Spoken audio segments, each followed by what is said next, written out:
这豆芽以后买回来呀，不要只知道炒着吃了啊！今天呢，我教你们一个不一样的吃法。首先呢，咱们锅中水开，把豆芽呀下锅焯烫一下。豆芽呀，咱们给它焯烫个30-40秒就行，不用时间太长啊。然后呢，咱们给它捞出来，放到一个冷水盆里面，给它迅速的降温投凉啊。这样啊，咱们这个豆芽呢，咱们吃起来呀，它会更加的清脆爽口，而且呢，它能有效的去除豆芽里边这个杂质啊、虫卵脏东西。再有一个啥，这个豆的豆腥味儿，能很好的挥发掉啊。清洗好之后啊，咱们给它捞出来，控一控水分。接着呀，咱把这个豆芽呢，给它改刀剁一下啊，尽量啊，咱们给它剁的碎一点。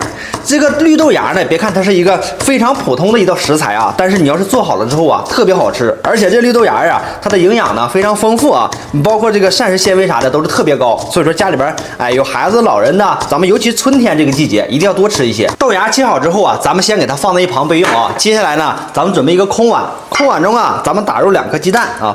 这个鸡蛋和豆芽搭配在一起啊，不但营养丰富啊，而且呢口感呢吃起来也特别的独特。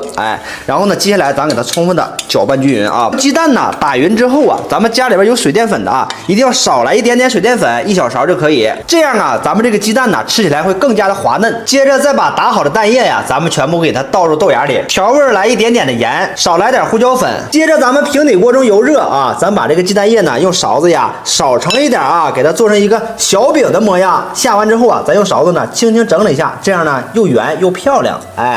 咱们下的时候啊，一定要全程小火慢慢煎，不要火太大了啊。咱们把这小饼啊烙至一面定型，颜色金黄，翻过来烙另外一面，把这小饼呢咱们烙至2面啊颜色金黄熟透，就可以出锅装盘了。来给大家看一下啊，就这小饼 QQ 弹弹的，是不是特别有食欲啊？所以说呀，以后豆芽买回来之后呢，不知道怎么吃怎么做的，你就像我这样做一个小饼。